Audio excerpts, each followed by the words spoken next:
Hi everyone! I reckon school leadership today feels a little bit like standing at the centre of a school fair holding a loud hailer while everyone has a megaphone. You've got staff opinions, parent opinions, community opinions, political opinions, social media opinions, and that person who left school in 1987, yeah, we talked about that in video number 51, who suddenly becomes an educational expert because they sat in a classroom once.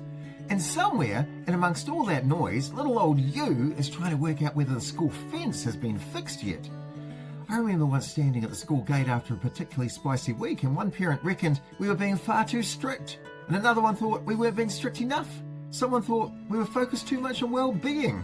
Someone else thought we shouldn't focus on well-being at all. I drove home thinking, brilliant, apparently I'm simultaneously too much and not enough. Leadership can feel a bit like that, can't it? And yes, the research backs this up too. Studies around decision fatigue and leadership well-being suggest that constant competing demands and information overload significantly increases leadership stress, your stress, and it also reduces quality decision making. However, Daniel Goleman has long argued that emotionally intelligent leaders learn to regulate what they absorb and what they let pass by. Because here's the thing, listening to everyone is not the same as following everyone.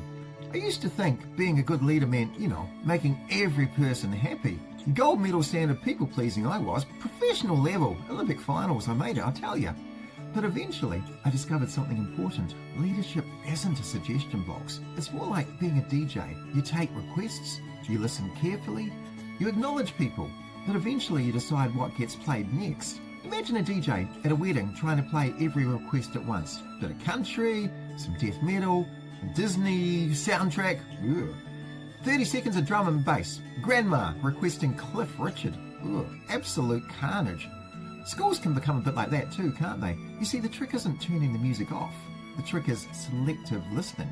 So what does selective listening look like? Well, firstly, listen for values, not volume. The loudest voice isn't always the wisest voice. Sometimes the quiet staff member who says, I wonder how this is going to affect our kids, has just given you the most important contribution in the room. Secondly, separate feedback from fear. You see, many opinions come wrapped in anxiety. Educational change right now is happening so quickly. It's a pretty crazy time being in education right now, you've got to imagine. Let's face it, people worry because they do care. So don't automatically mistake concern for opposition. Thirdly, find your rock. I used to ask myself, what do I actually stand for here? Because if you don't know what you stand for, every opinion becomes a steering wheel, and you'll spend your whole day driving in circles.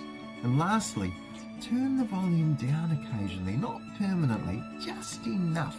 Close that laptop, walk through the classrooms, pat your dog, talk with the kids. That's a good idea. Because the funny thing is, the reality inside schools is usually far quieter and far more hopeful than the noise surrounding it. And at the end of the day, leadership isn't hearing everything.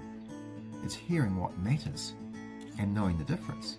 Now, if you enjoyed this video, then you'll undoubtedly enjoy reading my latest book, 54 Quotes and Provocations. It's stacked full of great leadership quotes and ideas to help free up your thinking time so that you can enjoy your job a lot more. Go and get your copy now.